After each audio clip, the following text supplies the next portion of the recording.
bill are Senate Republicans.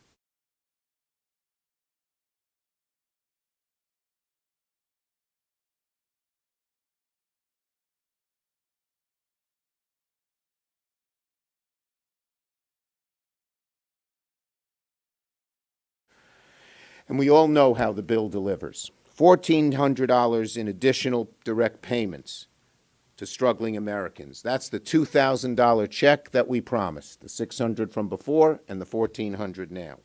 It'll help our schools reopen as safely and quickly as possible. It'll help small businesses get roaring back. It'll keep teachers and firefighters and bus drivers who work for governments to continue to work. It continues the assistance for the jobless and the hungry. And it funds in a far more robust way than President Trump even contemplated distribution of life-saving vaccines, the linchpin to overcoming and ending this pandemic. Every member of our caucus, I believe, has had input into the bill we will put on the floor. We are working in concert with the President and the House, and we all know that job number one is pass this bill. So we'll begin consideration of the American Rescue Plan as early as tomorrow, and we'll have the votes we need to pass the bill. Our message to the American people is very simple.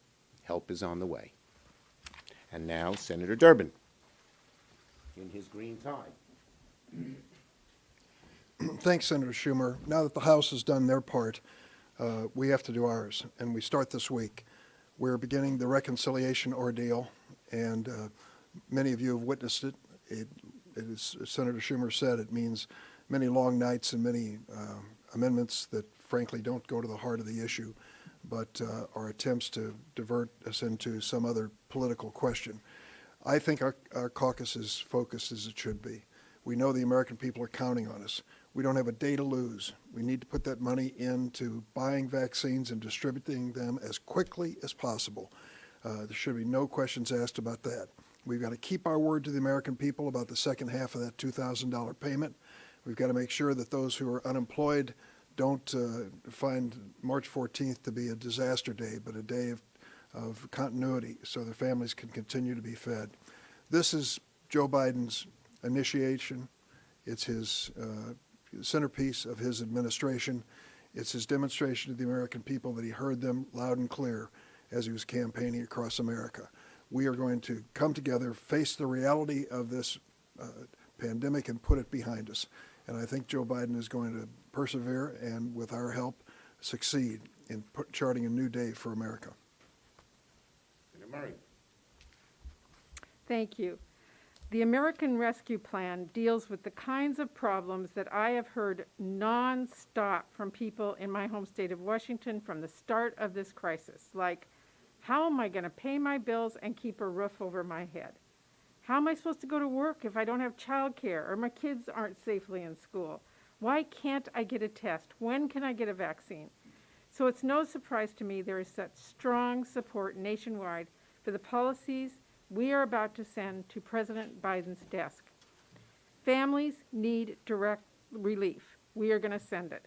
Too many are still out of work.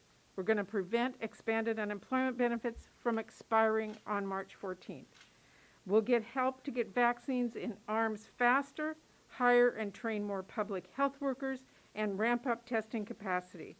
We'll invest in programs to counter the disproportionate harm COVID-19 has caused, specifically to communities of color and tribes, and expand affordable insurance to families. We'll give schools much-needed resources to help students get back to classrooms for in-person learning safely and stabilize our struggling child care sector, both of which are critical to helping women and working families get back to work. We'll support small businesses and help states keep teachers and firefighters and sanitation workers and others on the job. People support the American Rescue Plan because the American Rescue Plan supports people, workers, families, communities who know firsthand the loss and hardship of the last year. To those who are struggling, we have been listening, and we're going to tackle the public health care crisis and get our economy going again. To Republicans in Congress who insist help for workers and families, investments in safely reopening schools, speeding up vaccine distribution, and more are not necessary, who say we're somehow overstating a need. It is time to start listening to the economists and the mayors, to the governors, to the public health experts, people nationwide who want Congress to treat the COVID-19 crisis as seriously as they do. And then join us in doing what the American people have made absolutely clear they want done. Send the American Rescue Plan to President Biden's desk so families and communities can weather this storm and we can continue the work ahead to bring back our economy in a way that is stronger and fairer than ever. Stabenow. It's hard to believe that it's March again, and for so many people across this country, communities, small businesses, moms and dads and kids, it feels like last March never ended. People need help now simply to survive, and we understand that. That's what the American Rescue Plan is all about. And we know that our economy can't be healthy until our people are healthy. That's just the bottom line. And so that's why we feel such a sense of urgency to get the vaccines into people's arms and to do what is necessary to help people survive and be able to make sure our children can get back into classrooms safely. We know that the American Rescue Plan tackles these urgent public health needs, first and foremost, providing billions in funding to get vaccines in people's arms, to provide supplies and testing and staffing to stop the spread of COVID-19. It'll lower or eliminate health insurance premiums for millions of Americans right now. And it tackles some of the systemic health inequities that underserved communities and communities of colors have faced for generations. And just as importantly, this is focusing on behavioral health. People are suffering right now, both in body and in mind. And we need to make sure that we are addressing health care above the neck as well as health care below the neck. And that's what is in this bill. We also have needed support for hard-hit rural communities to address what is happening, to keep our rural hospitals open and telehealth care available. And we also, in this bill, are addressing pandemic-related disruptions to our food supply chain, to get help for our farmers to be able to get food to hungry families, and to offer assistance to farmers of color who have faced discrimination for too long. We're a year into the pandemic, and American families and communities need to know that someone continues to have their back. That's what this is all about, and we're here today to tell them that help is on the way. Thank you, Debbie. Yes.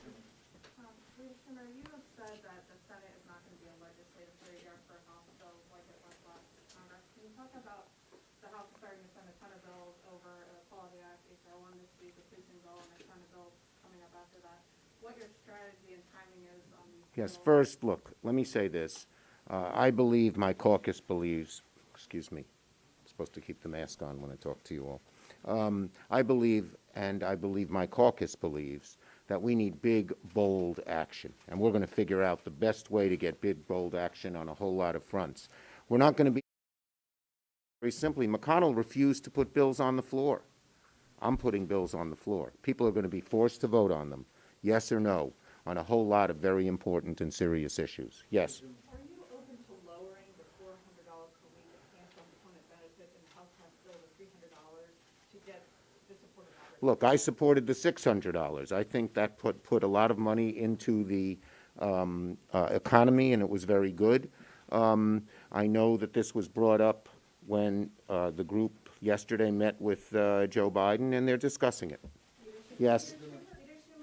I called on her. Thank you, Leader. Do you think New York Governor Andrew Cuomo should resign? Look, the allegations that have been made by Ms. Rush and Ms. Boylan and Ms. Bennett are serious, very troubling. These women have to be listened to. I've always believed that sexual harassment is not acceptable, must not be tolerated.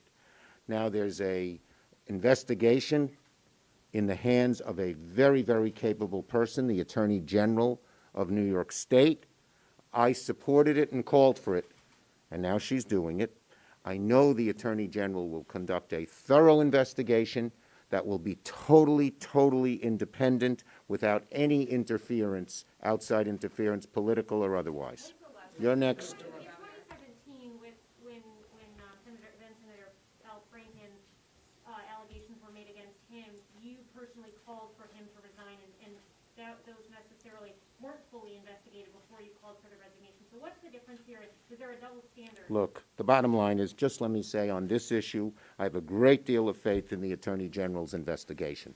So how surprised were you at these allegations, and how quickly does the investigation need to move? I have faith in the Attorney General's investigation. I'll leave that to her. Were you surprised? Yes, yes. To follow up on Lindsay's question, if Republicans block things like voting rights, immigration reform, the Equality Act, are you supportive of getting rid of the 60 vote legislative? The bottom line is we're going to figure out, we're going to come together as a caucus and figure out the way to get the bold action that the American people demand. But we will put bills on the floor. That's the huge difference between McConnell and us. Last one. On the COVID relief bill, Yes. it sounds like they're open to changes to this bill when it comes to the floor. Look, we want to get the biggest, strongest, boldest bill that can pass, and that's what we're working to do. Thank you, everybody.